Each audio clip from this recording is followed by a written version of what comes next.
Contrary to the rumors that you've heard, I was not born in a manger. I was actually born on Krypton and sent here to save the planet Earth. We cannot continue to rely only on our military in order to achieve the national security objectives that we've set. Everybody somewhere between the ages of 18 and 25 will serve 3 months of basic training. We've got to have a civilian national security force that's just as powerful, just as strong. Yes, we can. Obama's healthcare plan will include coverage of all essential medical services. Yes, we can. Obama is a cruel hoax. He works for Wall Street. He's an agent of finance capital. Where did you come up with the number $700 billion? Here's the Treasury spokeswoman's quote. It's not based on any particular data point. We just really wanted to come up with a really big number. To Democrats and Republicans who've opposed this plan, I say, step up to the plate. A few members were even told that there would be martial law in America if we voted no. Secretary Henry Paulson is no George Washington. I don't think anyone questions, Mr. Kashkari, that you're working hard. Our question is who you're working for. Obama pledged that he would resume the Security and Prosperity Partnership talks between Mexico and Canada that President Bush initiated. The old boss is starting to look a lot like the new boss. Robert Gates is going to remain on the job as Defense Secretary for at least a year. Plenty of sources knew about this meeting, told us and others that it was at Hillary Clinton's house, but clearly it wasn't. We've got to give them a stake in creating the kind of world order that I think all of us would like to see. We see you causing a depression so you can blow out the economy and consolidate it and bankrupt it. We know that you are enemies of free humanity, and we are here standing against your tyranny.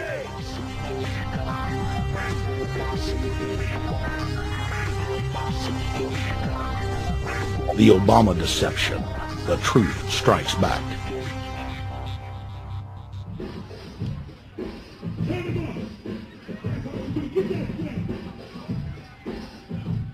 Barack is like the manager of Burger King. All presidents are, including Bush. It's like this. When your fries are cold, if your burger is not done right, you go back to Burger King, America, or your government, and you say, my burger's cold. I want new fries. First, you go to the cashier. That's the courts. You argue to the courts. The courts, if you can't get no justice with the cashier, you say, let me see the manager. I want to go to the Supreme Court. I want to see the president. The manager comes out. Hi, what can I do for you? Now the manager can override the decisions of the cashier, but you never get to see the franchise owner of Burger King. If you really have a problem with your burger, you need to go see the franchise owner. We need to go to the top or to the bottom. We need to go to where the real architecture of government is. And it's not in a president. It's in a global scheme. Politics in America today is identical to pro wrestling. And what I mean by that is, in front of the cameras and the public, we all hate each other. I'm going to kick my opponent's butt. I'm going to whale him from here to high water and beat the crap out of him. Yet behind the scenes, we all are friends going out to dinner. Went to dinner together. And it's all a work. All intermarried. Show business. It's showbiz. And that's what you have today in politics. The Democrats and Republicans aren't really opposed to each other. Left and right mean nothing. The only thing that counts is, are you working for Wall Street or are you trying to defend the people against the financiers? It's pretty obvious that there's some gigantic financial institutions that have been pulling the strings of politicians in this country for a long time. And there's the fact that we have it set up where they can donate millions of dollars to these guys' funds, these guys' campaigns. I mean, how do we not expect it all to go bad? America in 2009 was desperate for change. The past 8 years had been a disaster. Those weapons of mass destruction got to be somewhere. Maybe under here.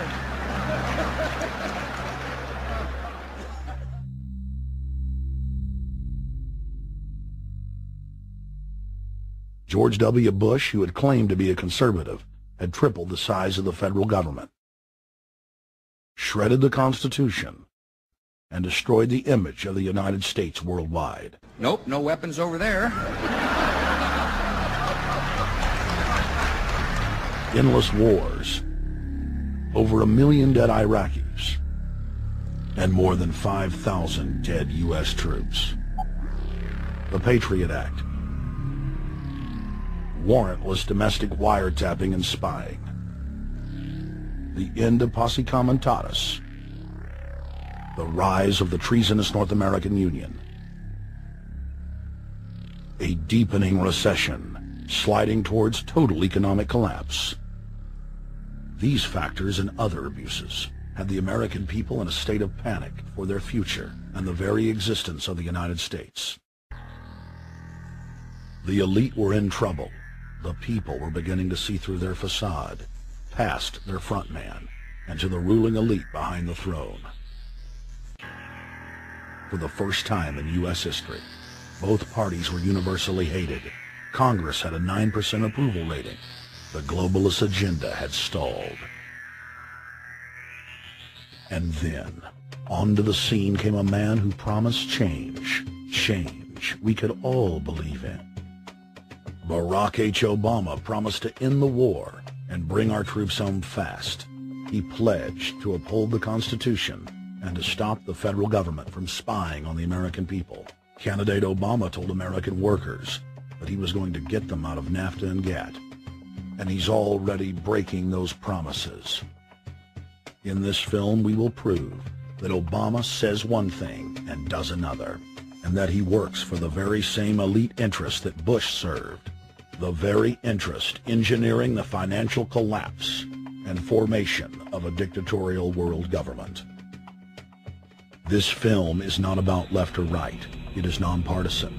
Our past documentary films are among some of the most damning indictments of George W. Bush and his administration that have ever been made. If humanity has any hope of effecting real change for the better, it will not come from the Madison Avenue false reality makers who have cast Barack Obama as the savior of the world. To alter our course from tyranny to liberty, to defeat the corrupt elite, we must get past the puppets and confront the real power structure of the planet. Now we can see a new world coming into view. A world in which there is the very real prospect of a new world order. Webster Griffin Tarpley is an accomplished geopolitical analyst and historian. Among his scholarly works are the unauthorized biographies of George Herbert Walker Bush and Barack Hussein Obama.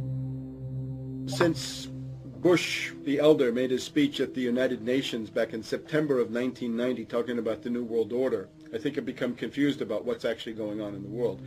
The New World Order is a more palatable name for the Anglo-American world empire. It's the planetary domination of London, New York, Washington over the rest of the world. It's hard to get people to join that or think they have a part in it if you call it the Anglo-American world empire. If you call it the New World Order, then people in India or someplace like that or the European Union might think, well, there's something in that for us too. But that's not what it is. It's the Anglo-American New World Order.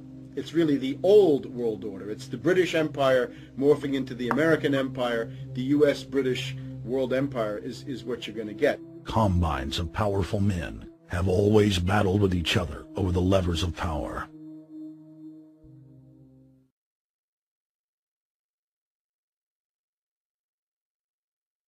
Gerald Celente is recognized as one of the world's foremost trends forecasters and is the founder of the Trends Research Institute. People that are knowledgeable know that the fight that this country has been waging since its inception is for the central bankers not to take over the country. And that's why people like Andrew Jackson were elected. And that's why people revere people like Thomas Jefferson and others. The takeover has happened, and it's a corporate takeover. Agents of the Bank of England attempted to assassinate President Andrew Jackson on multiple occasions because of his resistance against a private central bank being set up in the United States. And it was something that Abraham Lincoln warned. And this is, by the way, why I believe he was assassinated. This is the Lincoln quote. "The money powers prey upon the nation in times of peace and conspire against it in times of adversity. It is more despotic than monarchy, more insolent than autocracy, more selfish than bureaucracy. I see in the near future a crisis approaching that unnerves me and causes me to tremble for the safety of my country. Corporations have been enthroned. An era of corruption will follow, and the money power of the country will endeavor to prolong its reign by working upon the prejudices of the people until the wealth is aggregated in a few hands and the republic is destroyed. Wall Street has killed Main Street." So I know how unpopular it is to be seen as helping banks right now, especially when everyone is suffering in part from their bad decisions. I promise you, I get it.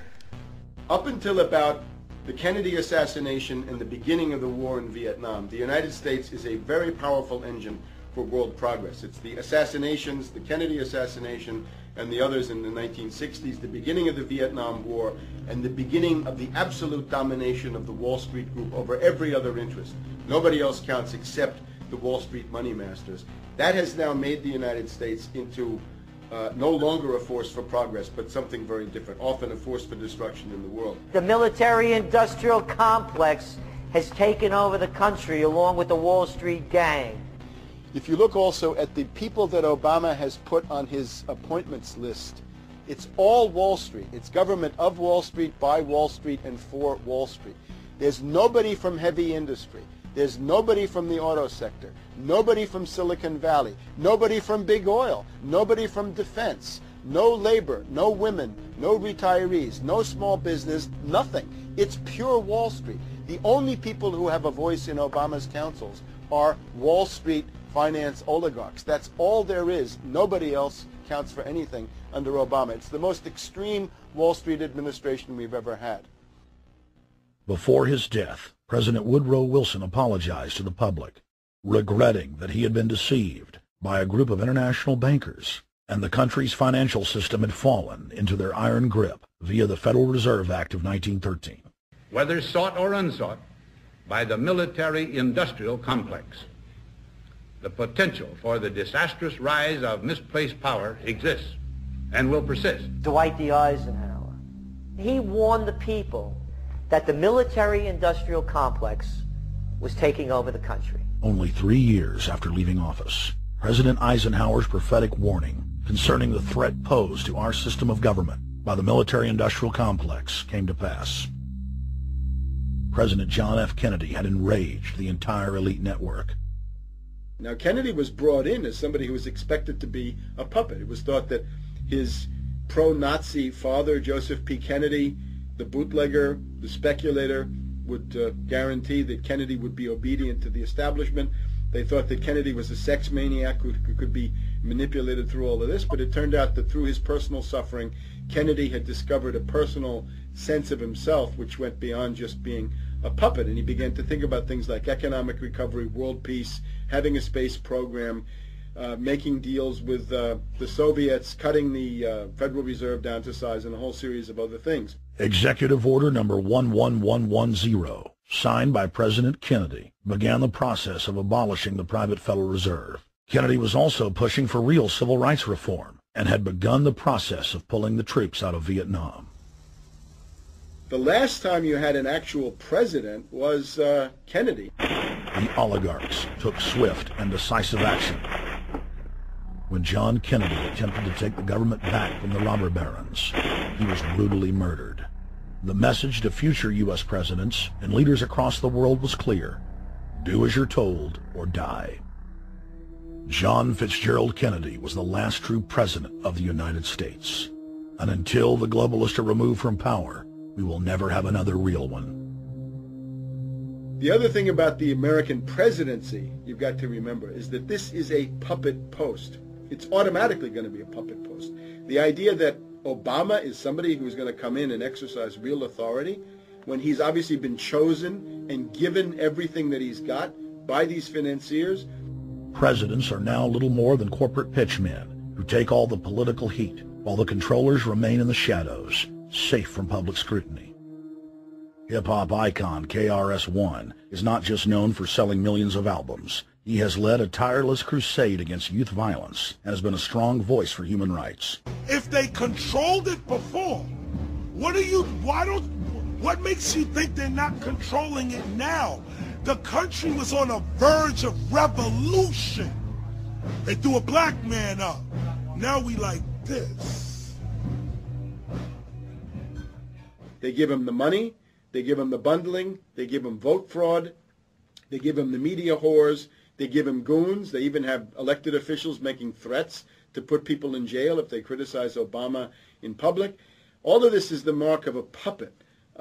And that means that he is a puppet, actually more of a puppet than anybody else, more of a puppet than Mrs. Clinton would have been, even more of a puppet than McCain. He's the maximum puppet that we've had certainly since Jimmy Carter.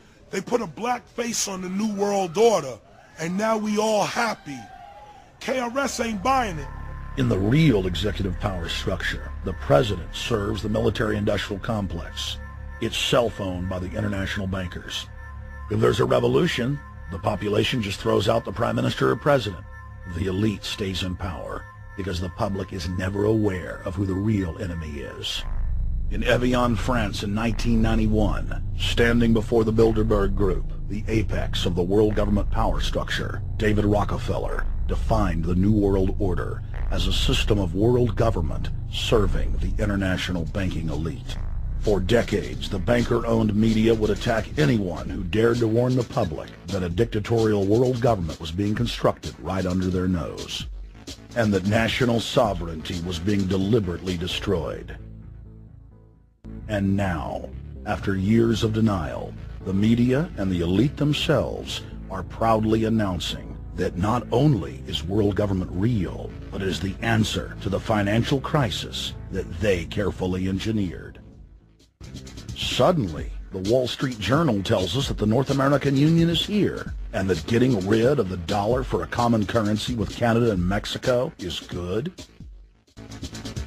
The Financial Times of London, published by a member of the Bilderberg Group, crowed that a dictatorial world government had been kept in the shadows for our own good, and that it was now time for it to emerge from behind the curtains of national security. White House Chief of Staff Rahm Emanuel stated on record that they can't let this crisis go to waste. You never want a serious crisis to go to waste. And what I mean by that, it's an opportunity to do things that you think you could not do before. And Henry Kissinger, who gave Barack Obama his first job out of college, told national television that the economic collapse was a great opportunity to bring in the New World Order. He went on to say that Barack Obama was the perfect person to sell it to the world. But he can give new impetus to American foreign policy, partly because the reception of him is so extraordinary around the world.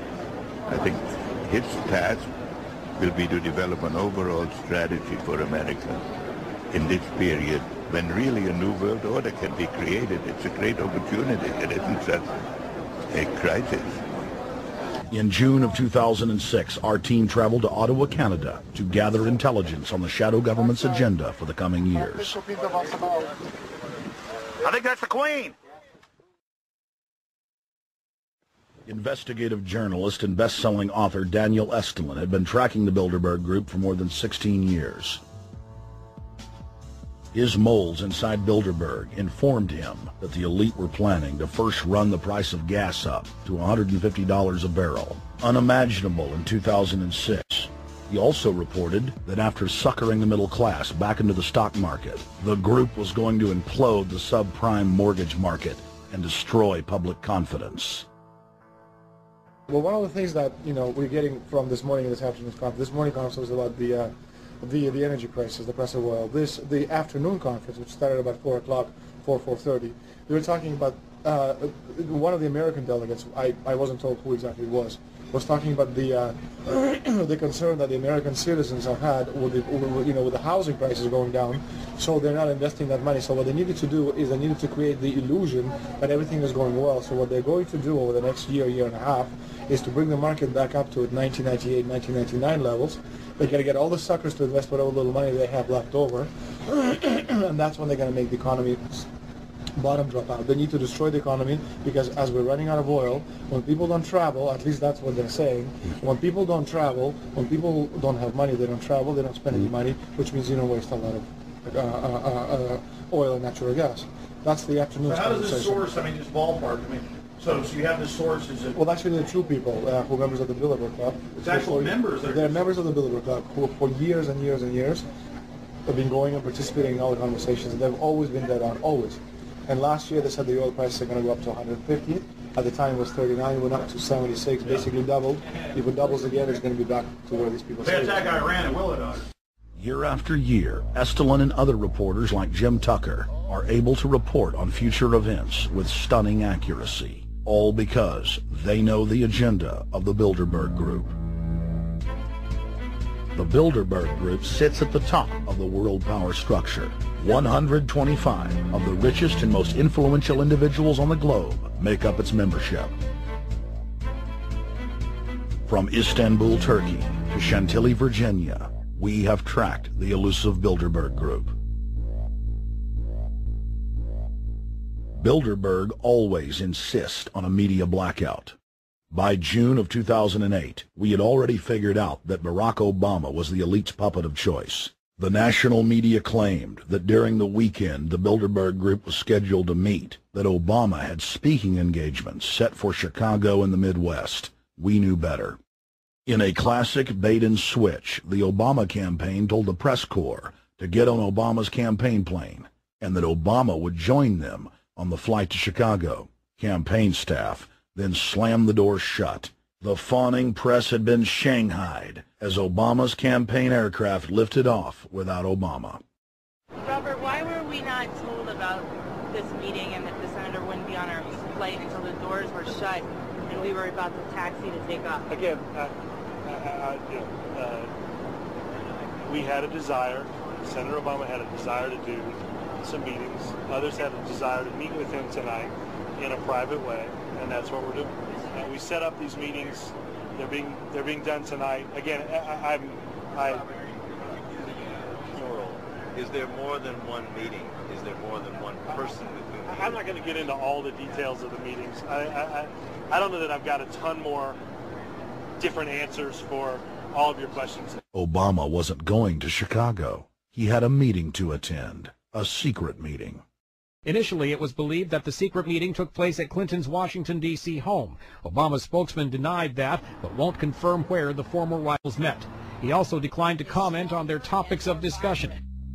For a day and a half, the mainstream media engaged in a wild goose chase, trying to find out where Hillary and Obama had gone. 3 cover stories later, the corporate press had to admit they had no idea where the 2 candidates had gone. And to this day, Clinton and Obama aren't talking. Plenty of sources knew about this meeting, told us and others that it was at Hillary Clinton's house, but clearly it wasn't. In 2008, the trail led us to the Westfields Marriott Hotel, right outside Washington, D.C. We just flew into Washington, D.C. We're driving to the Westfields Marriott. Tomorrow the hotel's closed throughout the week into the weekend for the Bilderberg Group meeting. We're going to check in the night before. They're going to kick us out tomorrow. So we're going directly into the belly of the beast. The hotel will be filled with at least 5 spy agencies. CIA, Defense Intelligence, Mossad, European Union Security. We checked into the Westfields Marriott 48 hours before hotel guests were scheduled to be thrown out ahead of the annual meeting. The building was nestled in the heart of the military-industrial complex, with the National Reconnaissance Office and Raytheon just a stone's throw away.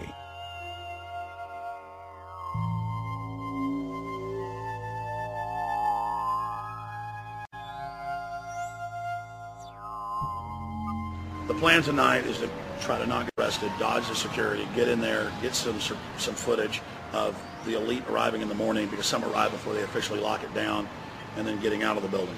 That's our plan. I'm also going to be getting a call by a international syndicated radio show, Coast to Coast AM with George Norrie, and all week he's getting briefings from me every night about things as they develop.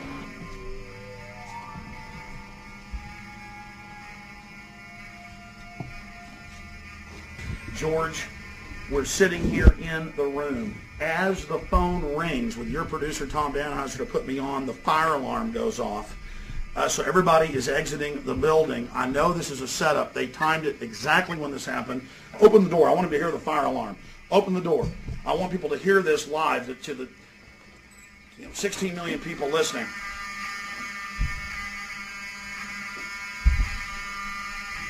George, do you hear that?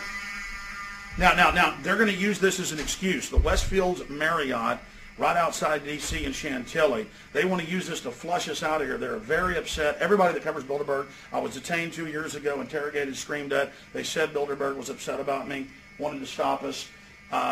This is guaranteed. Everywhere we go, we're followed. We have another hotel across town as a base of operations. They were there questioning us, getting in our faces.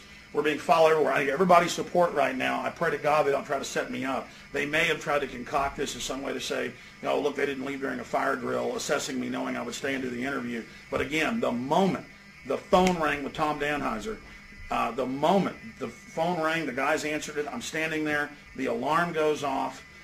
It's going off right now. The guests are exiting the hotel out there. Of course, there's no fire. This is just absolutely insane. I noticed, too, that there was over 100 security people here today, but tonight we got back and it was a total ghost town, and this is what's insane. We have a security guy walk up to us 30 minutes ago, about 25 minutes ago, before this happened, and said, "What are you guys doing?" We said, "We're just walking around checking out the artwork in the hotel," which we actually were admiring, but we were also going around getting some footage. And they said, "Well, no cameras allowed." We said, "Fine." And then he said, "Yeah, we had somebody do a fire alarm a few weeks ago, and me and Rob, my camera guy, were on. Why is he telling us about a fire alarm?" I forgot that part, George. These bastards have done this. I don't know how. They're planning to try to set us up or something, but this is incredible. We are here in the middle of this right now, George.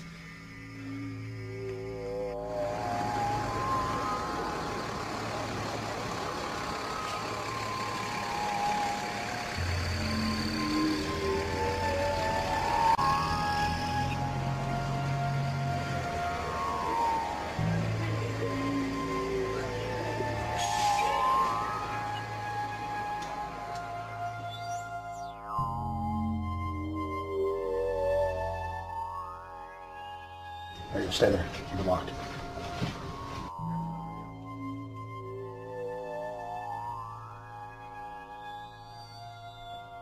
Let's go. Let's get out of here now, Richard. Don't screw around anymore. We got out of here on exactly the right time. Is this the way out? Yeah.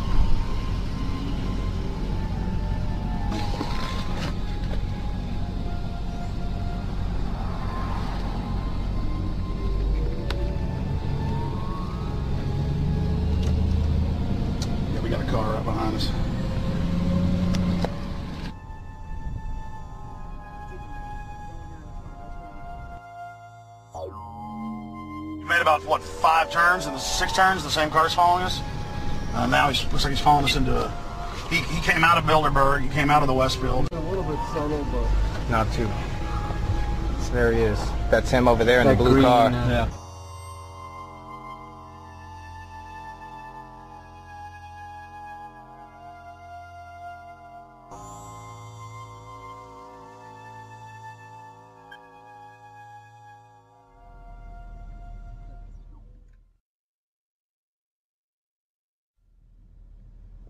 We're headed back to the Marriott here in Chantilly, Virginia, the scene of Bilderberg 2008. We successfully infiltrated the last day and a half inside, got out with some great stuff. We've been tailed, and now we're going back to cover the dignitaries, the elitists, as they arrive. And now's the prime time for them to start arriving for the next 3 or 4 hours. We took about a 30-minute break. I'm sure we missed a few, but it doesn't matter. We've got scores of people that just organically are listeners, info warriors that are out here taking action.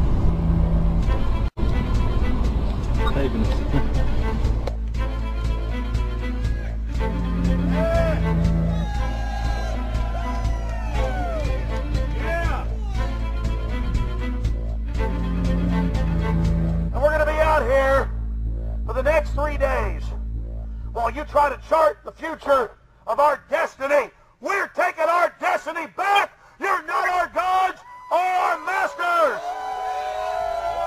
We witnessed at least 7 convoys of armed Secret Service entering the Westfield's Marriott, and internal sources confirmed that both candidates did attend at least one meeting inside the conference. While the Bilderberg Group was 100% successful in 2008 at keeping their name out of the mainstream media, they did not fare as well when it came to the exploding independent press. During the entire 2-day event, anti-New World Order protesters and alternative media encircled the hotel. You are being exposed everywhere, from David Rockefeller, from John Edwards, from Bill Clinton. Your game of secrecy is over! You're not playing, get him, it's up close, you piece of filth, you piece of trash! This is Bernanke, man! Bernanke, you're going down!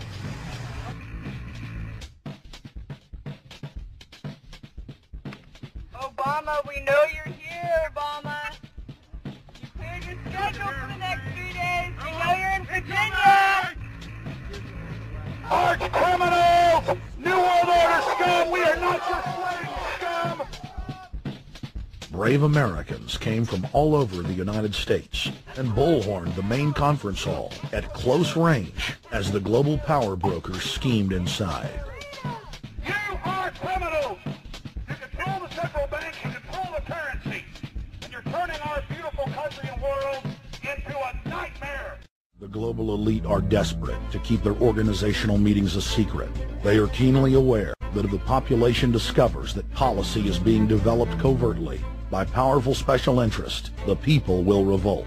It is our duty to expose these criminals. It's a criminal act under federal law for federal officials to have private meetings to discuss world policy with non-federal workers. So everybody from the State Department, Treasury Department, White House, Defense Department, and others who show up, as they always do, they're committing a criminal act simply by being here to attend a secret meeting with officials from other countries to discuss U.S. policy in the world. So literally it's a criminal act.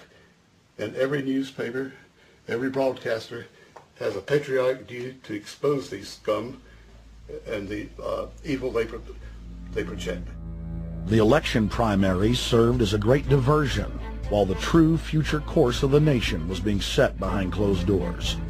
You've got, obviously, the Bilderberger Group, founded by the former Nazi Prince Bernhard of Holland. You've got the Trilateral Commission, founded by David Rockefeller's Zbigniew Brzezinski. They're the ones who ran the Carter administration. Everybody in the Carter administration, from Carter and Mondale and Volcker and Brzezinski, were all members of the Trilateral Commission. Founding member of rap sensation Public Enemy, Professor Griff, gave us his view of the Obama phenomenon. Barack Obama's been given a pass by the Blue Bloods. He's been given the okay by certain secret societies for them to let him in. I truly believe imperialism and fascism needs a facelift. And that facelift is going to have to be black. And the reason why I believe that, simply because I think they're trying to go into Africa. Well, they're already in Africa. But they want to totally control all the natural minerals that they're going to need to carry themselves into the 21st, 22nd, and 23rd centuries. You follow me? So I think they have to go through a phase of galvanizing the masses of dark-skinned people that truly believe that change needs to come, but the change that they're talking about is not necessarily change for the better as far as the masses of the people. It's probably a better change for them. It's not going to change for us, the little man on the totem pole. And no one looks at the agenda. As long as he positions himself right, have the right tie on, have the right smile, repeats the slogans over and over, and drives it home, the average American is just going to swallow it hook, line, and sinker. And we don't even know what the agenda is.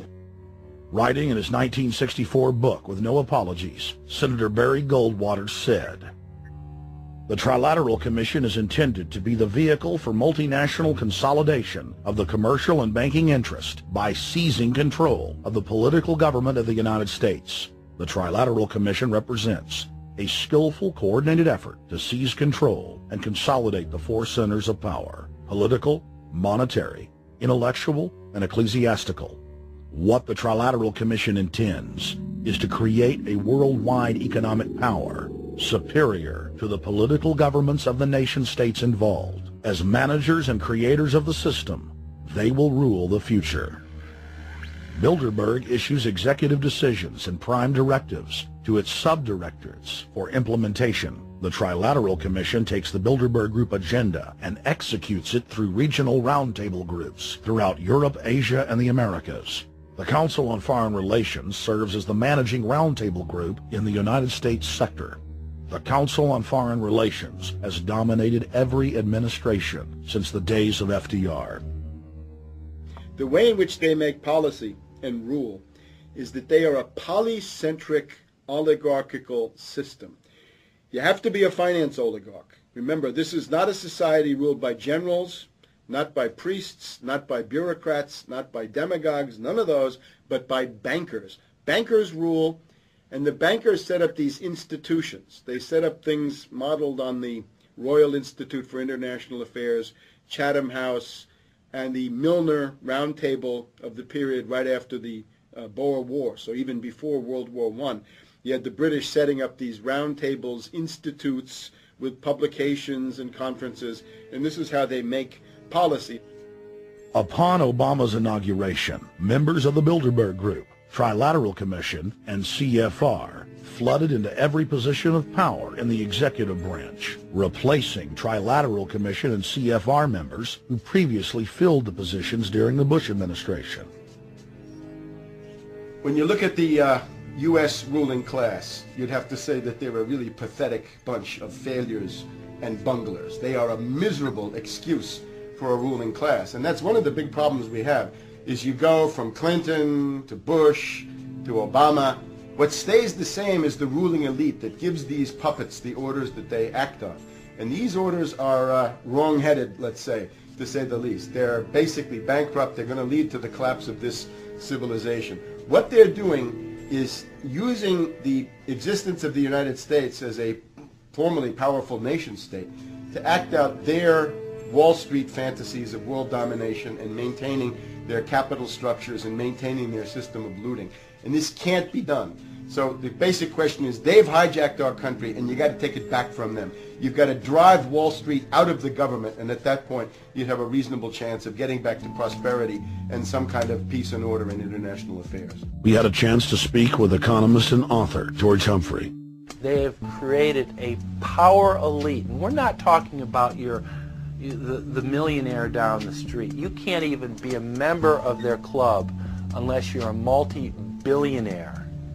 And friends, this is not about rich versus poor. This is about a very, very small handful of the worst criminal element on this planet, manipulating and destroying the good people of this nation and of this world. About this Obama with change. Look at the people he's put in to mastermind the economic recovery. Larry Summers. I love it. Every time they talk about Larry Summers, he's always brilliant. He's another brilliant one. He's the one that helped dismantle the Glass-Steagall Act, the banking act that was put in place in the 1930s, so the banks couldn't become the banksters that they become. In the 1990s, you had the beginning of the derivatives bubble, thanks to people like Alan Greenspan, Rubin, Summers, a lot of the people who are now back in the Obama administration. And the derivatives, I think, are the centerpiece of this entire problem today. These are the same people, Geithner from the Treasury Department. Could you imagine that? Now we have the U.S. Treasury Secretary, who also is a Robert Rubin protege of the Larry Summers group, that dismantled Glass-Steagall and broke apart the regulations that would have prohibited the banks and brokerages from becoming these criminals. He was the former president of the New York Federal Reserve, and now he's our Treasury Secretary. And as we all know, The Federal Reserve is as federal as Federal Express. It's a private bank. And now we've put this guy in charge of it? I mean, Wall Street has hijacked Washington in broad daylight. Every single one of his appointments support the status quo. Every one of his appointments are there to screw the American people. Every single one of his appointments are people who are working to bring down the Republic and the Constitution of this country. Secretary of the Treasury, Timothy Geithner, Bilderberg Group and Trilateral Commission member. Secretary of State, Hillary Clinton, is a Bilderberg and CFR member. She is also married to Trilateral Commission member William Jefferson Clinton. Ambassador to the United Nations, Susan Rice, Trilateral Commission. National Security Advisor General James L. Jones, Bilderberg, Trilateral Commission, and CFR. Deputy National Security Advisor Thomas Donilon, Trilateral Commission, CFR. Special State Department Envoy Henry Kissinger, Bilderberg Group, Trilateral Commission, and CFR. Chairman, Economic Recovery Committee, Paul Volcker, Bilderberg Group, Trilateral Commission, Council on Foreign Relations. The Director of National Intelligence, Admiral Dennis C. Blair, Bilderberg Group, Trilateral Commission, CFR. Secretary of Defense Robert Gates, Bilderberg Group, Trilateral Commission, CFR. Deputy Secretary of State James Steinberg, Bilderberg Group, Trilateral Commission, CFR. State Department Special Envoy Richard Haas, Bilderberg Group, Trilateral Commission, and President of the CFR. Obama Presidential Advisor Alan Greenspan, Bilderberg Group, Trilateral Commission, CFR. State Department Special Envoy Richard C. Holbrooke, Bilderberg, Trilateral, CFR. And the list goes on and on. Even if Barack Obama were the most wonderful person in the world, he was groomed and brought to power by the global elite to carry out their agenda. Humanity must look past Obama and realize that presidents come and go, but the shadow government and their program of global enslavement continues. How could people be so stupid and gullible to believe a bunch of political people? So people who voted for Obama were trying to express, I think, first of all, something worthwhile. The hatred for Bush, Cheney, the neocons, the desire to punish the Republicans for their adventures, their police state, and their economic depression.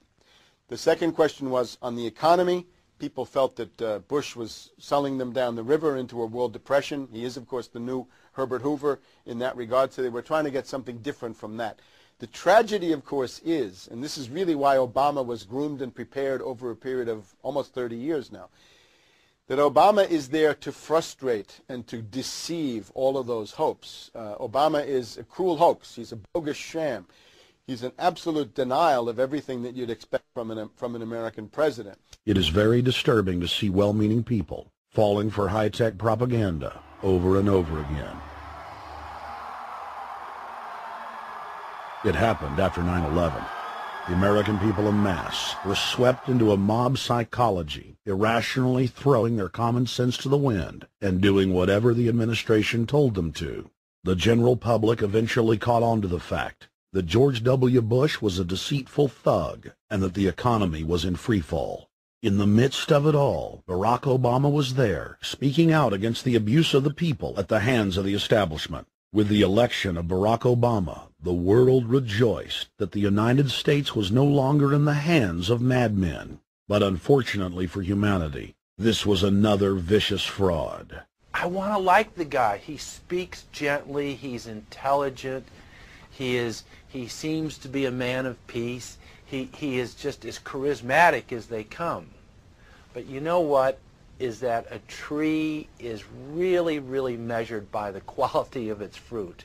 And when you kind of put away all the flowery words, when you put away all the rhetoric, when you put away all the rock and roll music, what he does is what's important for the people of this country, starting with the truth. Obama is notoriously a liar. He promised that he would get out of Iraq, I think within 16 months at some point. We had Samantha Power telling the Scotsman that he wouldn't be bound by those promises, and sure enough, he's now not going to be bound by those promises. Obama pledged in hundreds of speeches and interviews that within 6 months of being elected, he was going to bring our troops home from Iraq. But after he was inaugurated, the story changed. Now he said that they would look at bringing some of the troops home in 16 months. 2 weeks later, his story had changed again. Now the administration would look at bringing the troops home in 23 months. Well, Obama's already fudging. He's fudged since day one in this election, where he first said we're getting out. Well, now it's a timetable, and now it's da-da-da, because they're getting to him. They're understanding that, and he ain't going to be able to get him out because people more powerful than him got us in. When he first ran, remember, he was going to take the troops out. I get in there, troops come home. Day one. There is no military solution in Iraq, and there never was. I will begin to remove our troops from Iraq immediately. And then that went to 16 months. And now he's going to add, they're saying, another 30,000 or more troops to Afghanistan. Next, he sent 30,000 more Marines to Afghanistan, doubling the total number of forces in the crosshairs. Barack then announced that he was going to move missile systems into Eastern Europe to encircle Russia. But after all, what should we expect after he kept Bush's Secretary of Defense Robert Gates? The outcome of this policy is if you're constantly meddling near the Russian borders with these fascist creeps, IMF, NATO agents like Yushchenko of Ukraine or Saakashvili or Georgia, or these Kaczynski twins in Poland, or various collections of people in Latvia, Lithuania, Estonia, you're tied to these gangsters, and if they decide to start a war, that rapidly escalates into thermonuclear World War III. This is worse than the neocons. Bush and Cheney never got as far as Brzezinski, Soros, and the other people running Obama. Barack Obama swore that he would vote to repeal the Patriot Act, but then he voted for its reauthorization. Obama decried the Bush administration's illegal warrantless wiretapping of the American people. Then he voted to legalize it. Obama pledged that he would filibuster any attempt to give retroactive immunity to the telephone companies, the telecom companies, except he then turned around and voted for that bill. Most people don't know, for example, that he voted to reinstate the Patriot Act and more government wiretapping. Candidate Obama told desperate factory workers in speech after speech that he was going to renegotiate NAFTA and GATT to make it more fair for American workers. It is absolutely true that NAFTA was a mistake. But then his campaign was caught sending out memos to top corporate leaders, telling them not to worry and that it was just campaign rhetoric. We had Obama saying, you know, I'm against free trade. I don't like NAFTA and all those free trade sellouts. We had Austin Goolsbee going to the Canadian diplomats and saying, don't mind him. He's just popping off. That's just election era rhetoric. Doesn't mean anything. Presidential candidate Barack Obama was publicly criticizing the North American Free Trade Agreement in a bid for votes, but privately telling Canadian officials not to worry about it. He said that he was going to bring us peace in the Middle East. He said that he was going to bring us transparency and a balanced economy. He said that he was going to not have lobbyists. He said he was going to clean up government. He said he was going to work for the environment. And point by point by point, within the first month of his inauguration, he has lied and deceived and cheated the American people. The people of the United States and the world were filled with hope that Obama was the real deal when in his first week in office he signed an executive order supposedly closing Guantanamo Bay and other secret prisons. Then the press actually had a chance to read the executive order and were shocked to find that the executive order only said that Obama was thinking about closing Guantanamo in a year. But worst of all, the executive order continued the practice of rendition, which the LA Times called secret abductions. They don't know. They think that he's signed off immediately on closing Guantanamo, but he's allowing prisoners now to be taken to foreign countries and not knowing where they're sending them and to be tortured in foreign countries. They don't know that they kept that provision in there. Obama is now continuing the practice of secret arrest, secret prisons, and most importantly, indefinite detention without trial. When a British High Court said that it was preparing to release secret British and U.S. torture orders that prove that the Bush administration was ordering personnel to systematically abuse detainees, Barack Obama threatened to cut off all U.S. intelligence ties to England. To add insult to injury, he stated that the program was important to national security, not only endorsing Bush's crimes, but continuing them. Obama voted for a reinstatement of the Patriot Act. And by his early deeds already, again, as we saw with the issues of retention, he's willing to send people that have been charged with nothing to be tortured to so-called get the truth out of them.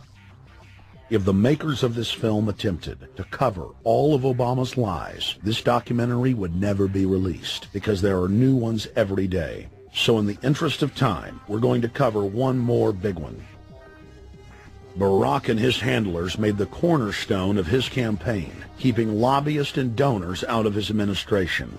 Within hours of being elected, Obama did a 180 and filled the White House and federal government with lobbyists and donors at all levels. Obama picked William Lynn, the top lobbyist for Raytheon, to fill the #2 position at the Department of Defense. Timothy Geithner, former president of the private Federal Reserve Bank of New York, was picked by Obama to be Secretary of the Treasury. Geithner promptly crammed the Treasury Department full of lobbyists, like his Chief of Staff, Mark Patterson, formerly the top lobbyist at Goldman Sachs. Obama appointed top lobbyist to the Saudi royal family, George Mitchell, as the lead Middle Eastern envoy. Obama appointed the king of Wall Street lobbyists, Leon Panetta, to head up the CIA. Obama tapped Tom Daschle, top lobbyist for healthcare firms, to run the Department of Health and Human Services, and the list goes on and on. Then, 3 weeks into his administration, Obama launched a new lie, more outrageous than the previous. With Academy Award-level conviction, he said that he was upset about the banker bailout, which his own Chief of Staff, Rahm Emanuel, another former Wall Street executive, had engineered. Obama said that he had signed an executive order capping the CEO salaries of those who had taken the bailout money. There was just 2 problems. All the major banks and brokerage firms were exempt, and the new order only dealt with any future bailouts. And those were to be on the honor system. What gets people upset, and rightfully so, are executives being rewarded for failure. AIG, Bank of America, and Citigroup, which have received billions in bailout money, don't fall under this plan. Only banks negotiating future agreements with the government will be restricted. But this appears to be built on an honor system, and White House Press Secretary Robert Gibbs had a hard time explaining how enforcement would work. Well, let me get, I will get clarification from Treasurer. Generally speaking, this is already the biggest liar and the biggest disappointment that we've seen in recent history. And again, qualitatively beyond the rather low standards set by Bush the Elder and Clinton in terms of delivering on promises. Bottom line, Obama is a fantastic actor and an even better liar. His track record is clear. He has done the opposite of everything he told the people he would do. They'll make up one lie after another. And if you believe these people, knock yourself out. I don't believe a word they say. Within 1 month of the passage of the first banker bailout bill, the press reported that over $5 trillion had just disappeared out of the U.S. Treasury. By December, the amount of money that had been stolen had reached $8.5 trillion. The leadership of both political parties circled the wagons and would not discuss where the money had gone. In the Fed! In the Fed! In the Fed! In the Fed! Informed Americans protested the private Federal Reserve System at all 38 of their regional governorship offices. Arrest Bernanke and Paulson! Arrest all the criminals that stole the banker bailout money! It was refreshing to see people standing up against the real power structure, not being distracted by the elite's frontmen like George W. Bush and Barack Obama. We traveled to Dallas, Texas to cover We the People taking on the real enemy. Hey, I want to talk to the workers up there on the parapet. The ones smoking cigarettes that just jumped back. You're with the American people, we know that. But understand, ask the workers inside. You're not in a federal government building. You're in a private Federal Reserve that uses that name as a fraud. That'd be like if my first name was Federal Reserve Jones. I'm still not the federal government. I'm not a federal agency. But if I said my name was Federal Reserve, I could go out and pay off politicians and get them to allow me to get into power so I could issue the currency and credit, and then I could buy up the world. That's what these criminals have done. A lot of people think that the Federal Reserve is already part of the government. They're not. It's controlled by cliques of unelected, unaccountable bankers meeting in secret. Most of these people have never even been through the formality of a Senate hearing or a Senate confirmation. They claim that they're part of the U.S. government. They masquerade as if they were part of the U.S. government. But in reality, this is a purely private operation. Jackals, hyenas, raptors, all of them loyal, not to the American people, but to the Wall Street banks, which is where most of them come from. Everyone is pointing to Barack right now, President Obama, as saying, you got to get the economy together. You got to get the economy together. When in fact, the president has very little to do with the economy. It's the Federal Reserve Chairman that at least sets the policy. That's a privately owned company, the Federal Reserve Bank. They set the agenda. These guys are masquerading as a federal institution. They are a private banking consortium, and this is their front, their holding company. The Federal Reserve is not federal. It's a front for a private banking cartel. That's on record in congressional testimony, and they're the ones orchestrating the economic collapse we're seeing right now, so that's why we're here. While at the In the Fed rally outside the Federal Reserve Bank in Dallas, Texas, we spoke with Ron Paul's brother, Wayne Paul. 1913, the Federal Reserve Act was passed, floor of the House, where 3 members of Congress were on the floor. At that time, they only needed a majority of votes to pass it. So in 1913, the Federal Reserve Act was passed. 20 years later, 1933, under Roosevelt, the United States was declared bankrupt. And in 1933, the Federal Reserve Private Bank says, okay, USA, what are you going to pledge as collateral on the debt you owe me? What happened by 1936? Does anybody know? We instituted Social Security system, and you and I and our children and our children's children were pledged as collateral on the debt of our government to the Federal Reserve. And that's where we're at today. It took 20 years to make this country bankrupt, and since then, our government has operated under emergency powers of our government. It is not the president that makes the decision in this country. It's the Secretary of Treasury who turns around and is put in there by the Federal Reserve to manage the bankruptcy. We've been in bankruptcy ever since. So to print $700 billion and to give it away, how do they get away with it? The manager of the bankruptcy is told by the Federal Reserve this is the way to go. That's where we're at today. Yes, we should point out, Congressman Ron Paul now has a huge amount of sponsors for a bill in the House of Representatives to abolish the private Federal Reserve crime syndicate. In 1913, the money power of the country was taken away from the people. By constitutional privilege, it belongs with the Congress, but it was given up in the Federal Reserve Act. The Federal Reserve is no more federal than Federal Express, but yet it has the power to determine the direction of use of money in our economy. If we could take that power back and put the Federal Reserve under Treasury, we start to be in a position of being able to control monetary policy on behalf of the United States people.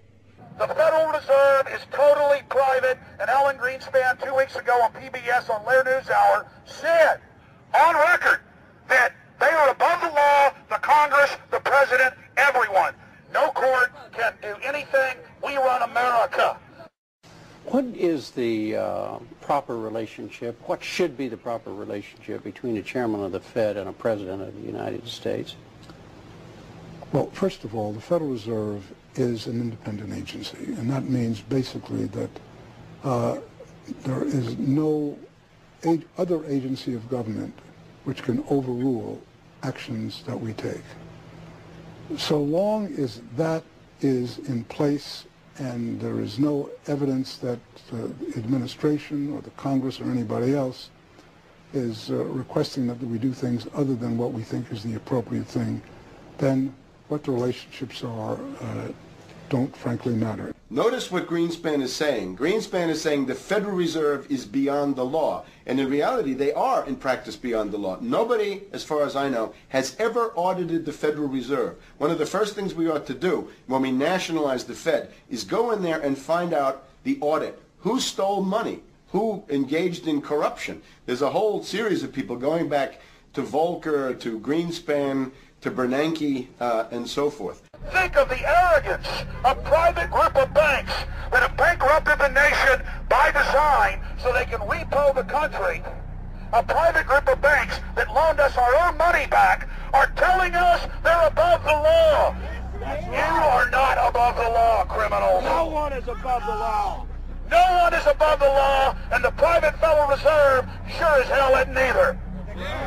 Since the founding of the Federal Reserve back under Woodrow Wilson, the Federal Reserve has struck out 3 times. They didn't stop the crash of 1929. They didn't stop the banking panic of 1932, 1933. And now they are the cause of the derivatives crisis because they're the ones who inflicted derivatives on the world with Alan Greenspan. Instead of our economy being about goods and services and real products and manufacturing, it's all about these guys, the private Federal Reserve that masquerades as a government entity who controls the issuance of currency and credit. They're the ones that have cut off the liquidity in the market. They told us have a debt-based economy. Then they cut it off once they get us under their thumb and implode the economy so they can consolidate it. And that's what they're doing right now. I mean, it's in their own documents. It's in their own statements. They claim, give us unlimited power, give us trillions of dollars with the Baker bailout bill that's already $5 trillion, not $850 billion as they say. And we'll get the economy going, but they're hoarding the money and buying up other banks that aren't part of the Federal Reserve, buying up insurance companies, buying up roads, infrastructures, media empires, defense contractors. What the banks do is they implode an economy by cutting off credit, and then once things really fall to a low, and they know the low because then they buy everything up and start then putting more money back into the economy, and then they build it back up. So they build us up and then shear us, build us up and shear us. And they're getting ready. All over the world, they're always shearing some country, imploding it. Comes out in their own IMF and World Bank documents. That's just the foreign arm of the same cartel. And these are the people who claim to be the saviors of the economy, the people who have created every important crisis in the past 100 years, the Federal Reserve. So it's illegal, it's unconstitutional, and it's a failure. And I think the failure is what everybody can see right now. Yeah, what they do is they make you think Clinton's evil in running things. Then, oh, Bush will save us. And then, oh, Bush was evil. Now we'll be saved by Barack Obama, but he's just a puppet. But as we get deeper into this phase, when they implode the economy, they have all the money and all the control. But they also like to pose as the savior. So Obama is meant to be the savior during the Depression, and he'll save us with a 1 million person, he said, is bigger than our military, domestic spy force, a 3 million person environmental spy force. So giving people these jobs to be government bureaucrats and spies to go out and manage the other 290-something million Americans. And so this is classical fascism. The communists also do it. Any vertically integrated command and control authoritarian system does this. So they're openly following what the same group of banks did in Germany, Russia. It's in the Communist Manifesto to have a private central bank, because the private central bankers actually wrote the ideas that they had Marx and Engels put out. People go, well, why would the banks want communism? It doesn't exist. They rape us, they consolidate us, they put us into work brigades, they make us slaves, and they say it's a people's paradise. Look at it, boy, you're really doing good. And then they transfer all the wealth of the nation offshore. The globalists are outside all the nations. That gives them safety, and they play countries off against each other. And so that's what we're facing and dealing with. And so they're bringing in classical, hardcore tyranny in the U.S., but we have the internet. We've grown our numbers. The alternative media's exploded. That's what they're trying to move in to shut down and regulate and tax the web, but it's too late for them. They're playing in the 19th century, 20th century rules. It's 21st century, the century of resistance to tyranny. And so it's going to be one hell of a fight with the people and free humanity on one side and the New World Order on the other. And every one of you out there counts, needs to be involved in this fight like nothing you've been involved with before, because this is life and death. Everything depends on exposing these people. Everything depends on showing the people that this is the New World Order, this is the criminals. We're dealing with the king rats here, the people that are carrying out tyranny worldwide. And either they fall or we fall. Either worldwide darkness and a new age of tyranny and oppression and with a scientific overlay, or a new age of liberty and freedom and a new renaissance. The choice is the people's out there. Okay, we can tell you what's going on. You can check it out for yourself and find out it's true. But don't wait. Investigate now. Get involved now. Go out there and reach out now. We don't have time. If you're looking for the solution, look in the mirror. Look right into the mirror, because you out there, men, women, old, young, black, white, doesn't matter. It's going to be up to you if they win or if liberty succeeds and the people have a chance of having any future. These are cold-blooded eugenicists. These are cold-blooded people who think they're God, think that they're our masters, that think that we're animals. These are the guys that funded Lenin and Stalin and Hitler and Mao. These are the guys, it's all on record, that bankroll this stuff. They are hardcore vicious, and they must be resisted.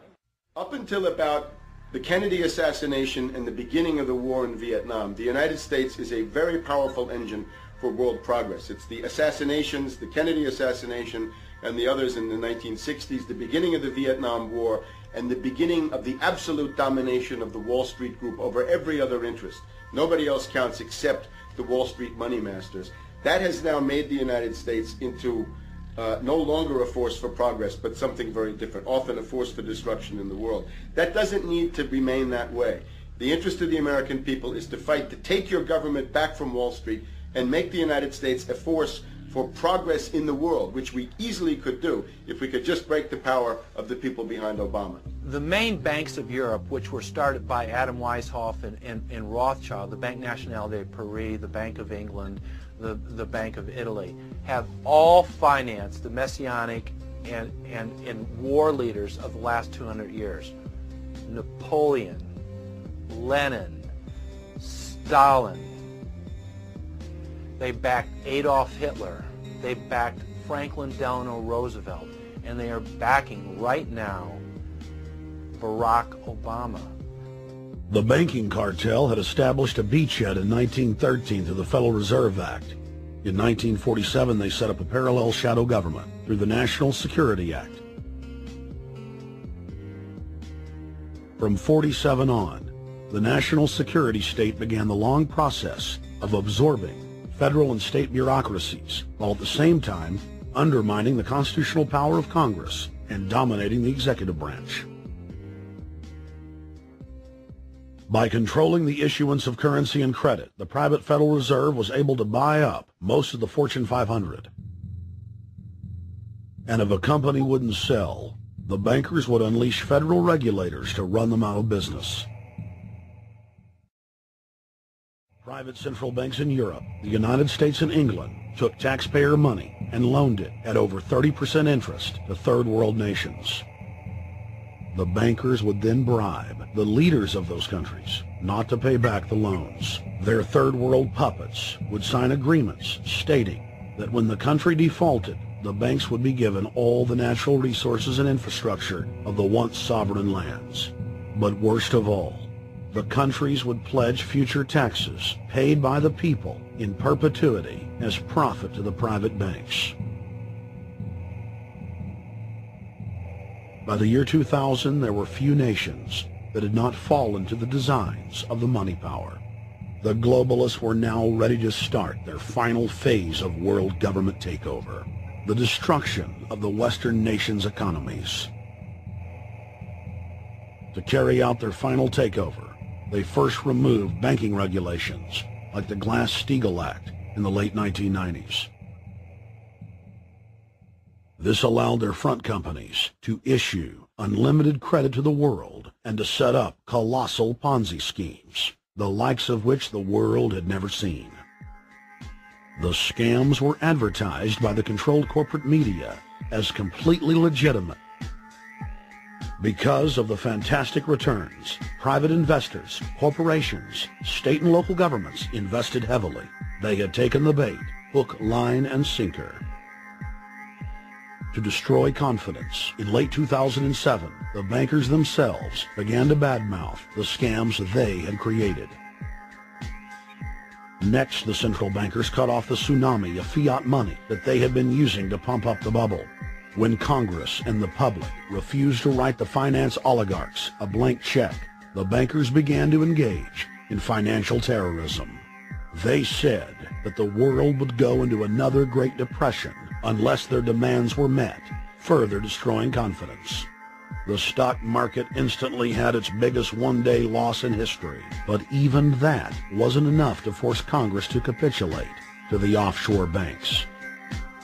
Senator Inhofe of Oklahoma and Congressman Brad Sherman of California, amongst others, told the world that the entire Congress had been threatened with martial law by the White House and the Treasury Department if they didn't pass the so-called banker bailout bill. The only way they can pass this bill is by creating and sustaining a panic atmosphere. That atmosphere is not justified. Many of us were told in private conversations that if we voted against this bill on Monday, that the sky would fall, the market would drop 2,000 or 3,000 points the first day, another couple thousand the second day, and a few members were even told that there would be martial law in America if we voted no. That's what I call fear-mongering. Unjustified. The final version of the bill was kept secret from the Congress until minutes before the vote on October 3, 2008. The Federal Reserve had promised total transparency, that every dime would be accounted for. To Democrats and Republicans who've opposed this plan, I say, step up to the plate. Let's do what's right for the country at this time, because the time to act is now, to prevent the possibility of a crisis turning into a catastrophe. After its passage, the public learned with horror that the bill was really a financial coup d'etat by Wall Street. The bill didn't just give $700 billion to the banks. It was a blank check. And as of February 2009, $9.7 trillion has disappeared into a black hole.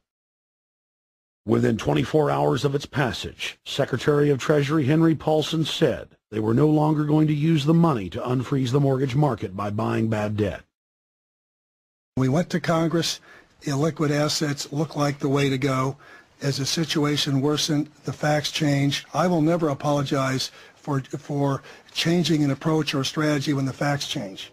Paulson has, in the meantime, admitted that the subprime mortgage crisis is not the cause, really, of the breakdown of the entire world banking system and the bankruptcy of most of the banks in London and in Wall Street. He said, oh, we're going to buy up toxic assets, but we're not going to worry about subprime mortgages. What he's talking about is derivatives. Derivatives are the center of the crisis.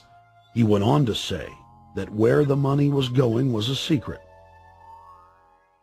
I believe that banking institutions are more dangerous to our liberties than standing armies. If the American people ever allow private banks to control the issuance of their currency, first by inflation, then by deflation, the banks and corporations that will grow up around the banks will deprive the people of all property until their children wake up homeless on the continent their fathers conquered.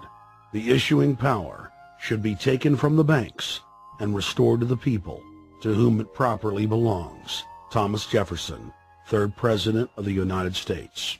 Secretary Paulson came in with the Vice President and Fed Chairman Bernanke and made all these assurances that there was absolutely a critical, immediate need to get rid of the corrosive derivative products, all the different names for this, ubiquitous, sub-S retraded credit default swap, blah, blah, blah, blah.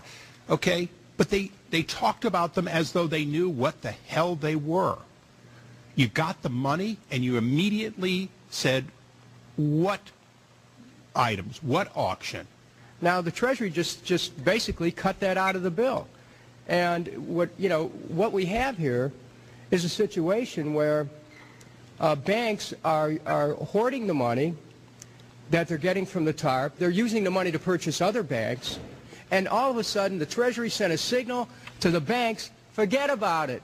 We're going to give you the money that you want, and you do what you want with it. Unless you direct it specifically, it's not going to happen. I don't think anyone questions, Mr. Kashgari, that you're working hard.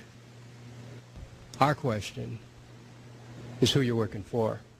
Throughout its passage, President Bush and Senator Obama worked in tandem to get Congress to pass the bill without even having time to read it, despite the fact that in major polls, 98% of the American people were against the bill. The leadership in both parties were for it. And I really want to commend Barack Obama, because as we were involved in the this and that and different provisions of the bill to persuade people, he really gave them confidence that this was the right decision for the American people, even though it wasn't, in our view, a great bill for them to vote on. I want to take a particular moment to also thank an individual who's not here, and that is Barack Obama, who made numerous calls not only to all of us, but to members of our caucus, and helped us gather the votes on the Democratic side to pass this legislation. Bankheads then bragged to the press that they were hoarding the bailout money and using it to buy up smaller, healthy banks and insurance companies. Their plan was working like a charm. Next, the central bankers loaned the federal government back $787 billion of our own money at interest for President Obama's so-called stimulus package. And just like the banker bailout, Congress was given less than an hour to read the 1,070-page plus stimulus bill. Barack Obama, who had pledged on the campaign trail to wait 5 days before a bill could be voted on so that the Congress and the people could have a chance to read it, said that the stimulus was too important and it had to be passed before anybody could see it or read it, or the crisis would turn into a catastrophe. Doing little or nothing at all will result in even greater deficits, even greater job loss, even greater loss of income, and even greater loss of confidence. Those are deficits that could turn a crisis into a catastrophe, and I refuse to let that happen. After its Friday passage, in gangster fashion, President Barack Obama took a 4-day vacation and said that there was no rush to sign it. The spending bill was really a takeover bill, designed to further federalize the states and to pay off rich donors that had donated to both parties. As the world slid deeper into depression, the bankers celebrated the fire sale that they had created. I believe the phrase burdens of the office is overstated. Yeah, it's kind of like, why me? Oh, the burdens. Why did the financial collapse have to happen on my watch? It's just pathetic, isn't it? Self-pity. And I don't believe a President-elect Obama will be full of self-pity. With their access to unlimited fiat capital, they could now buy up sectors of the world economy not already controlled by them. For over a century, the Anglo-American establishment had worked to bring the world system to this point. Artificially engineered global bankruptcy. In an address before the Trilateral Commission in June of 1991, David Rockefeller laid out the elite's ultimate goal. The supranational sovereignty of an intellectual elite and world bankers is surely preferable to the national autodetermination practiced in the last centuries. Now that the bankers were holding the world hostage, they issued their ultimatum. The only solution to restart the global economy would be to set up a planetary government ruled by a new Bank of the World, a Bank of the World owned and controlled by them. Suddenly, hundreds of prominent publications announced the solution, the people's only salvation. Time magazine, in an article titled The New World Order, said that the new super bank would control the world's currencies and set interest rates, and that the new bank would, quote, knock the heads of bad countries like the United States. At a meeting of central bank heads and finance ministers dubbed Bretton Woods II, the plan for world government was unveiled by the very bankers that had engineered the collapse. Formerly sovereign countries would now pay their taxes directly to the banking cartel. Hundreds of new carbon taxes, controlling every facet of human activity, would only be the beginning. Now all the elite had to do was to sell the public on accepting the final phase of their takeover. And it's Obama's job to sucker the public into standing down so the bankers' agenda can move forward unhindered.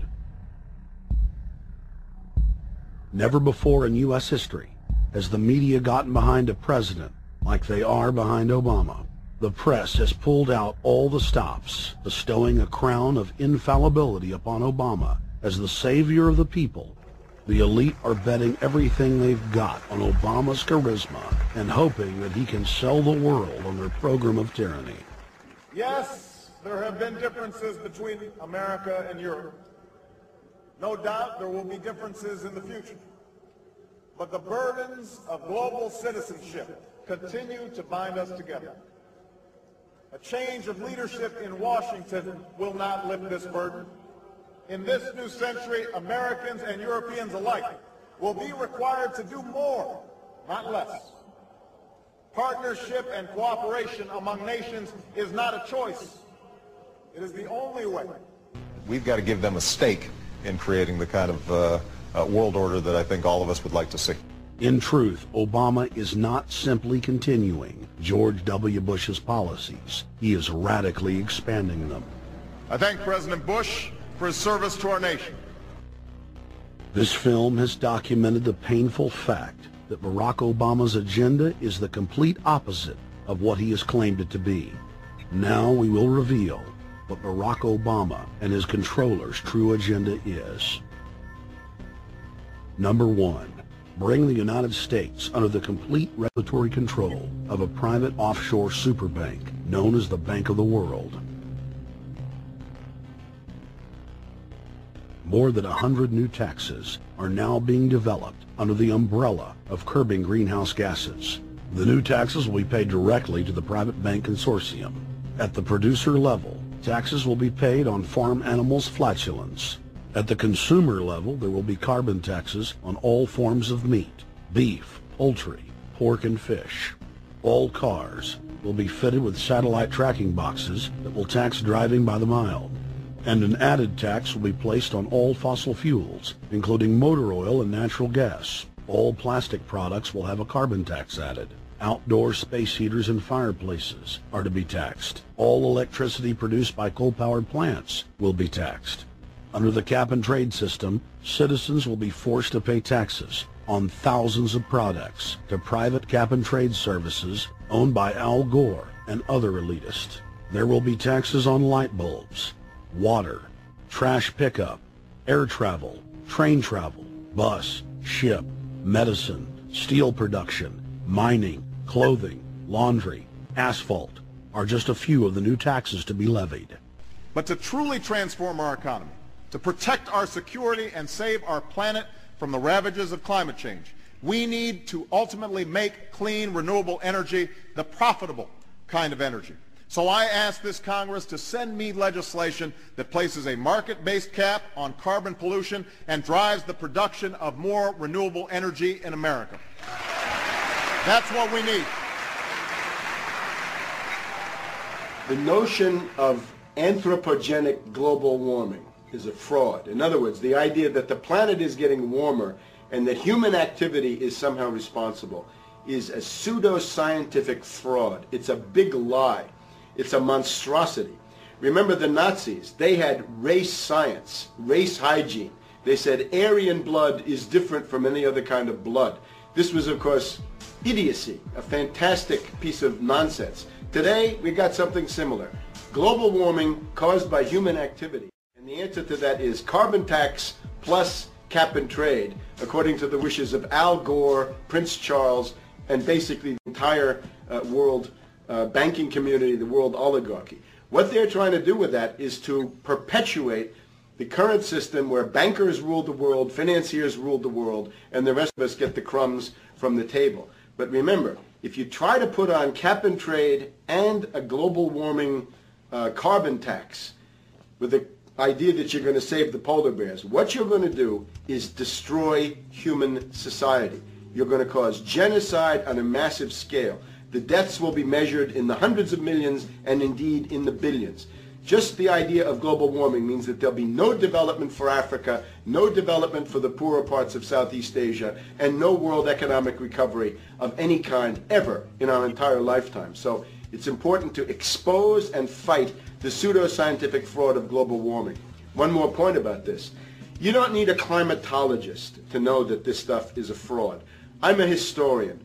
I can tell you, in the last 1,000 years, we had a period of very warm temperatures called the medieval warm period, where all kinds of grapes and semi-tropical stuff was growing very far into the northern hemisphere. That was about 1100, 1200. It happened to correspond with an all-time maximum of sunspots. Right now, we can say that we're going into another maximum period where there'll be some warming, but we're well within the limits of the medieval warm period.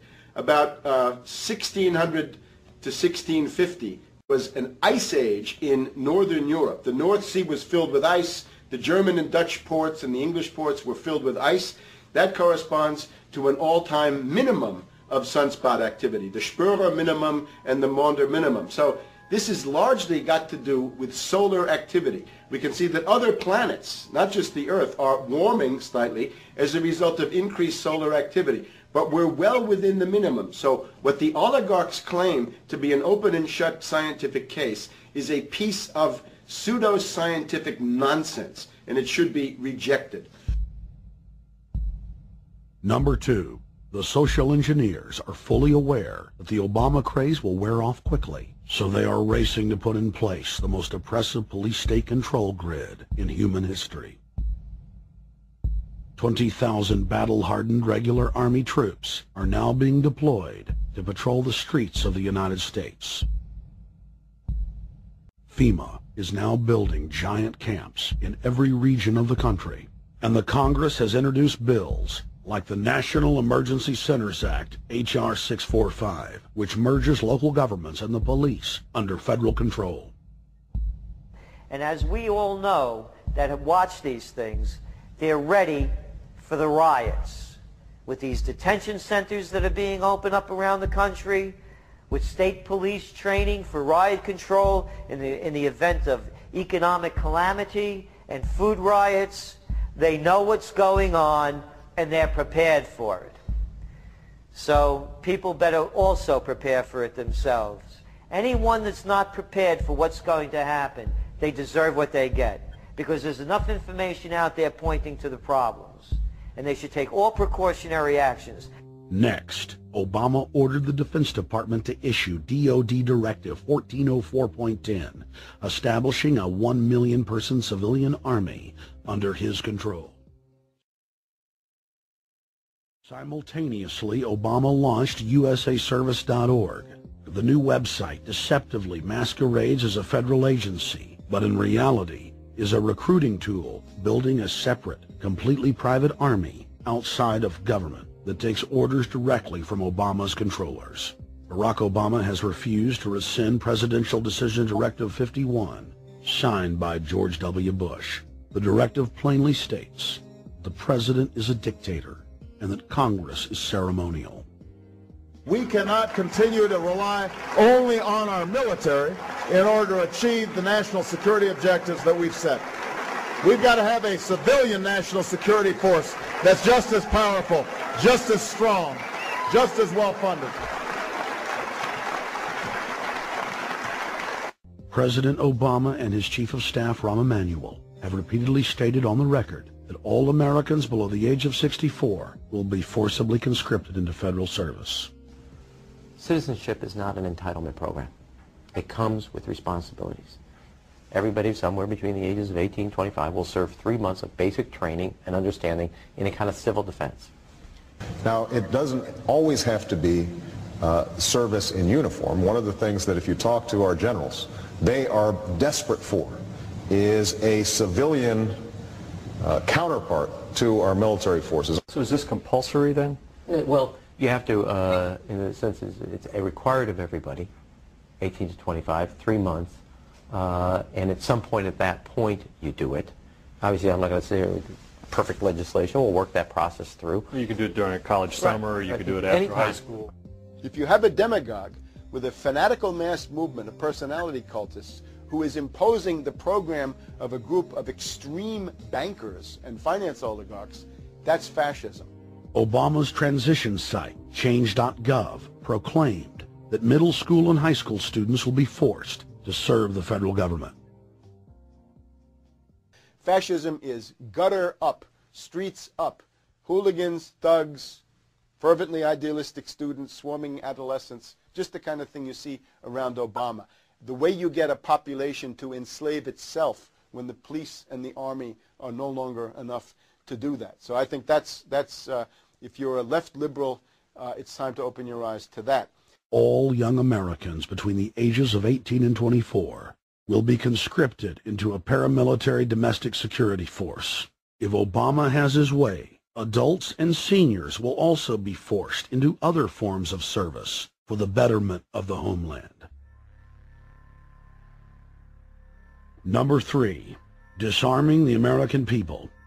Obama operatives in the Congress have introduced more than 10 bills that would end the Second Amendment as we know it. H.R. 1022 would allow the new Attorney General Eric Holder the dictatorial power to ban any gun he wishes at will. In 2008, before the Supreme Court, in the D.C. gun ban case, District of Columbia versus Heller, Holder argued for the complete disarmament of the American people and that only the military should own firearms. H.R. 257 would ban all youth shooting sports, including YMCA and Youth Olympic shooting clubs. H.R. 45 would force all gun owners to undergo federal psychological screening, registration, and testing to keep their firearms. White House Chief of Staff Rahm Emanuel has proposed the extrajudicial banning of any American on the fraudulent no-fly list from owning any firearm. That is, if you are on the no-fly list because you are known as maybe a possible terrorist, you cannot buy a handgun in America. Over 25,000 Americans are added each month to the no-fly list, which numbers over 1 million people who have not been charged or convicted of any crime. It's a case of mistaken identity for a 5-year-old boy from Normandy Park. He had trouble boarding a plane because someone with his same name is wanted by the federal government. King 5's Mimi Jung is live at SeaTac Airport to explain. Mimi. Lori, it's hard to believe that a 5-year-old could be considered a threat, but that's exactly what happened here at SeaTac last week when Matthew Gardner showed up for a flight to LAX. As 5-year-olds go, Matthew Gardner is about as harmless as you can get. But when he and his mom checked in for their flight at SeaTac last week, Matthew was considered the criminal. If you're on that no-fly list, your access to the right to bear arms is canceled because you're not part of the American family. You don't deserve that right. There is no right for you if you're on that terrorist list. And even though this Matthew Gardner is only in kindergarten, TSA workers still conducted a full-blown search. They searched all of our belongings. They took everything apart piece by piece. Nadia Counter says it wasn't easy being treated as a possible threat to national security. Picked up my child to give him a hug and tell him, you know, it's okay, we're doing fine. And they reported to me that I was not allowed to touch him. He was a security risk, and they had to re-search me to make sure that I had not obtained any materials from him. Number 4, massive restrictions on the First Amendment guarantee of free speech. The President, Congress, and the FCC have announced plans to not only curtail speech on talk radio and newspapers, but to also regulate speech on the Internet, to the Orwellian-named fairness doctrine. The Obama machine is also pressuring Congress to pass draconian hate speech laws that will eviscerate the First Amendment. Number 5, they plan to further federalize health care so that the government can dictate what kind of care citizens receive.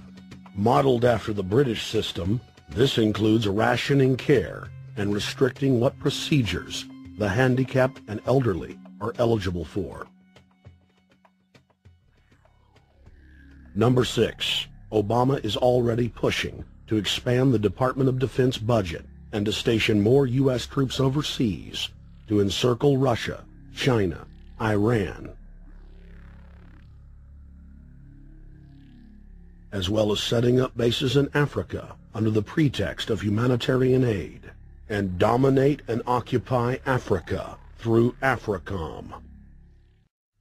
So we're taking your phone call, seeing what you think of Barack H. Obama. Is he a Judas goat? Is he a front man? Is he a betrayer? Let's go to Anthony in Georgia. Anthony, what's your take on Barack Obama? They put the face of Barack Obama as part of their public relations because it's like in the old folk tales about vampires. A vampire cannot force his way into somebody's house. It's against some kind of metaphysical law. So the vampire has to persuade the resident of the household to open the door and invite him in. So they're going to look at the peephole at Barack Obama, which looks like them and appears to be on their side. They're going to say, okay, here's my ally. Let me open the door and let me let this person in. And then Barack Obama is just, of course, a front man for the American empire, where he's going to have the entire U.S. Navy, the entire U.S. Army, and the entire U.S. Marines under AFRICOM command. And, of course, he's going to turn it into a new Iraq, and he's going to turn it into a new Afghanistan. Every operation that you see going on in Iraq and Afghanistan is going to propagate to the poor countries of Africa. And well, sir, I agree with you. Sir, I agree with you. They're looking to the people. They see a handsome, smiling African face. You know, he's all, hey, I'm from Kenya. And then it's a total bait and switch. But it's the same thing here in the United States where they would get sellout Native American chiefs to sell out their people. This is the oldest trick in the book. And he can also pacify the most downtrodden minority groups in the United States. And he's saying, hey, get ready for sacrifice. Get ready to lose your standard of living. They're like, yay, I love Obama. They could never get away with this with a John McCain. Obama basically does a couple of things. One is, again, this idea, kick the Chinese out of Africa. Kick them out of Sudan where they get oil. Kick them out of Zimbabwe where they get raw materials. Start a civil war in Congo, another big source of raw materials. Al-Qaeda, an arm of the U.S. intelligence community, is now active in Algeria, Tunisia, Morocco. You've got a destabilization going on in Kenya around Odinga. That's Obama's cousin. This is a guy who has two children. They're Obama's niece and, well, nephew in a broad sense. And one of them is named Raul, and the other one is named Winnie, after Winnie Mandela, who did the necklacing and political assassinations in South Africa. So this Odinga is essentially a CIA destabilizing operation in Kenya, and he's got a Odinga Islamic Alliance to crush the Christians in Kenya, but this also reaches into Ethiopia, it reaches into Uganda, Congo, Tanzania, and a whole bunch of other countries in that region. So all of Africa is a battlefield in flames between the U.S. and the Chinese, with Obama leading the charge to kick the Chinese out for geopolitical reasons. Number 7, radically expand federal control over family farms and ranches through the Animal ID and Premises ID system. Number 8, accelerate the merger of the United States with Canada and Mexico under the Security and Prosperity Partnership. He is also accelerating the transfer of remaining federal authority to unelected quasi-governmental bodies like the World Trade Organization. Number 9, Obama must convincingly play the part of the president and convince the people of the United States that the buck actually stops with him. This is critical to the globalist master plan because in 4 to 8 years, Obama must take the blame, as Bush did, for the New World Order's horrific agenda. At that point, the elite will put a new puppet in the ceremonial seat of power and build him up as the savior, only to tear them down again. And so the process is repeated over and over. For their program to work, It is essential that the people not learn that the presidency is now nothing more than theater, because if they did, the people would stop looking at the pawns and start looking for the king. Through this system of deceit, the elite's criminal agenda can continue forever because the people waste all of their political energy debating the media's spectacle instead of investigating the globalist agenda. Number 10. It's Obama's job to sell the public on globalist policies that aren't in the people's best interest. But the overlords have many salesmen. His most important function is to protect the criminal oligarchs from prosecution while they loot the economy worldwide, start new wars, and engage in torture. They're called Generation O, and they were the key to Barack Obama's White House win. Campaign, Barack Obama used the internet like no other candidate before him, harnessing the energy of millions of his supporters. But the question now is, what to do with this young, eager, energetic army? This gives Barack Obama and his administration contact information for so many people, so next time he needs to push his legislation, he can contact all these people. Kennedy-esque. I feel as though this was like when John F. Kennedy was elected. Shouting, smiles, and tears. It was the scope of Obama's victory that was most impressive. I saw a photograph of Obama playing basketball, and I said, you know what? I see him as a leader, and that's the world that's in his hands. Own a piece of history, commemorating the day the world changed forever. His confident smile and kind eyes are an inspiration to us all. In summation, Barack Obama is a Madison Avenue created fad. All of the crazed Obama worship, being pushed by the corporate media, is scientifically designed to capture the public in a net of peer pressure mass euphoria. If the New World Order can just distract the public for a few more years, the elite can finish constructing their police state control grid. Now, a lot of times, we don't want to know the issue. Right. We don't want to know the issue. We feel, what do you call this thing where you get this false sense of gratification, but because a black man is in office, everything's going to be all right. No, everything's not going to be all right. Yeah. Until you look into the agenda and what the Democratic Party has been about, is about, and will be about, regardless if Barack Obama is the president or not. And that's real. Barack Obama is the perfect Trojan horse. He makes the people feel like they finally have a place at the table, even as he betrays them. I won't have to worry about paying my mortgage. Oh, it's such a blessing to see you, Mr. President. Thank you for taking time out of your day. Never in my life will think that this will ever happen. Sadly, many Obama supporters can't see what's right in front of their faces because they've already invested their very identity in this artificially created cult movement. Throughout history, it has happened over and over again. People turn their intellect over to cult of personality mass movements, and it's happening again. The evidence presented in this film is documented fact, and those that ignore what history has taught us do so at the peril of us all. As frightening as the information in this film is, there are many things we can do to stop the globalist agenda dead in its tracks. First, we expose the cult of Obama for what it is, a sad hoax. Next, realize that we are all being propagandized 24/7. Investigate all information for yourself, be it political parties, the media, or this film. Be aware of the tricks that the elite use, like the staging of false flag terror attacks and other crises. Rediscover the Constitution and Bill of Rights. Promote a culture of true liberty. There is a reason the internationalists are attempting to destroy the sovereignty of all 50 states. They know it is one of the biggest threats to their domination. The federal government has been completely hijacked by foreign interest, and more than 25 states recognize this fact and are moving to block the New World Order at the state level by declaring their 10th Amendment powers.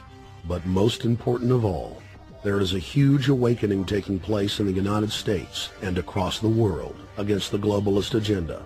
Free people everywhere are joining together and saying no to corruption and tyranny and no to world government. This is the center of endurance, and endurance is what wins wars. Not how many people you kill, but how long can you endure? George Washington lost almost every battle he had, but he endured. He out-endured the British, and that's how the battle was won. Endurance. And each and every one of you watching this, every single one of you, is just as important as the people who were our founding fathers. You are just as important as the Sons of Liberty who met in the 1770s to philosophize about freedom, to philosophize about a republic, to philosophize about a truly free country with a republic. There's 1 billion people on the planet. It only takes one to change it. Are you the one? There may be everybody in your classroom bugging out. Your whole school may be on fire with kids wild and bringing guns in. But are you the one? Nature has a way of abundance. Nature puts out a lot of stuff looking for the one. So if you're going to go along with the trend of let's just kill each other, let's disrespect each other, then you're part of nature's plan as well, to be part of just the excess. But if you think more of yourself than just being the excess, you'll do more for yourself. Are you the one? Everybody's not going to make it. But you have an opportunity to save yourself. Well, we don't have to look back thousands or even hundreds of years to see how dangerous this present-day situation is. We can look back to Bolshevik Russia. We can see the takeover by the Bolsheviks talking about the people's revolution, talking about the positive change. And Lenin came in and then Stalin. The fact is that over 40 million Russians between 1925 and 1940, good Russian, people who were Christians, people who had their own businesses, people who were educated, they were exterminated because they had their own business, because they were educated, because they believed in God's law. We can look over at Germany. Germany was in a very, very terrible economic situation, and this very charismatic leader called Adolf Hitler comes in. He makes the roads good, and he promises a better life for the people. And within 10 years, you see a completely nationalized, centralized, dictatorial situation where millions and millions of people were exterminated. And then we can go to Maoist China. Mao came in, he promised change, he promised a better life, and within 5 years, 60 million Chinese were exterminated. They don't teach that. They don't teach that in the schools these days. And it wasn't that long ago. And I pray to God that this will not happen in the United States.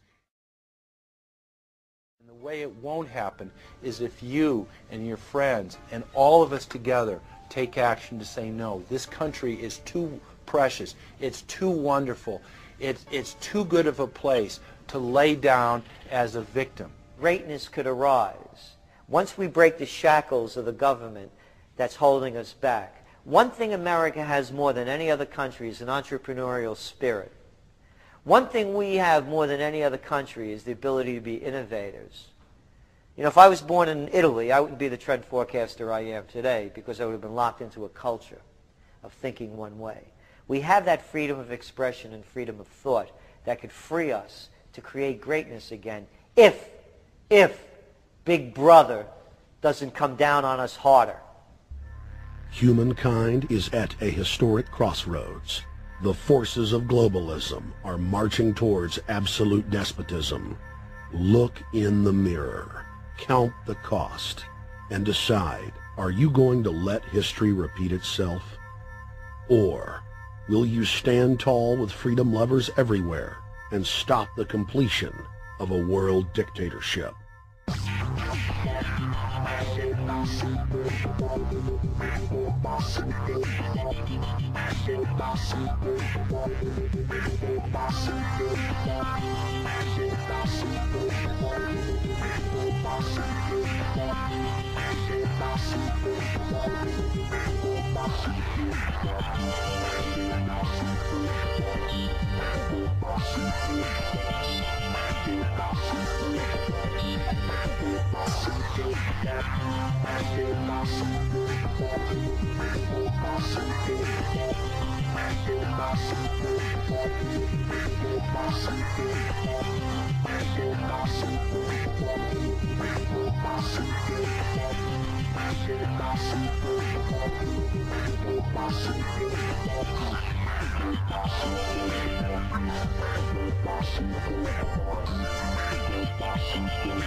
Thank you for watching the Obama Deception. I want to challenge all of you out there who are shocked by this film to take time out to research the claims of this documentary so that you will discover that we've told you the truth and that, frankly, it's far worse than we could even present here in the limited time we had. And once you find out the claims in this film are true, I want to ask you to do the only thing you can do. Spread the word. Warn your friends and family, your neighbors, about this deception, about this betrayal. We have to warn the people that Barack Obama, despite his fancy teleprompters and his silver tongue, is nothing more than a New World Order frontman, a pitchman, selling you tyranny. Please get the high-quality DVD at Infowars.com. Make copies of it. Get it out to people. Wake them up. Let them know the threat. Let them know what the New World Order and the global banking system is doing. Download high-quality copies at prisonplanet.tv. Whatever you do, get the truth out to the people.